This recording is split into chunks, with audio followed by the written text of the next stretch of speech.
Garden में घूम रहे क्या तुम लोग? টি-20 বিশ্বকাপ তো জিতেছেন, কিন্তু এবার কি ক্রিকেটকে বিদায় জানিয়ে সোজা বিনোদন জগতে পা রাখছেন রোহিত শর্মা? নেটফ্লিক্সের একটি নতুন ভিডিও সামনে আসতেই এখন চারিদিকে একটাই জল্পনা। হিটম্যানকে দেখা গেল একেবারে অন্য মেজাজে। ব্যাপারটা কি? সম্প্রতি ভাইরাল হওয়া এই ভিডিওতে রোহিতকে দেখা যাচ্ছে একজন কোচের ভূমিকায়, ঠিক যেমন বিশ্বকাপের আগে সাজঘরে তিনি দলকে তাতান। এখানেও তেমনটাই করছেন।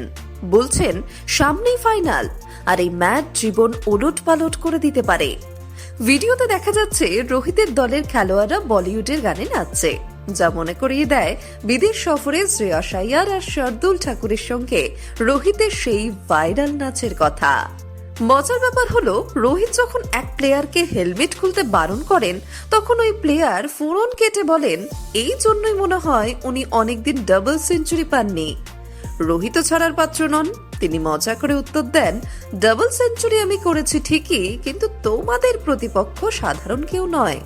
এরা দেওয়াল ভেঙে এমনকি ছাদ ফুটো করেও আসতে পারে। ঠিক তখনই ড্রেসিং রুমের আলো অদ্ভুতভাবে জ্বলতে নিভতে শুরু করে, যা দেখে দর্শকরা চমকে যান। আসলে পুরো আয়োজন জনপ্রিয় ওয়েব সিরিজ স্ট্রেঞ্জার থিংস এর জন্য।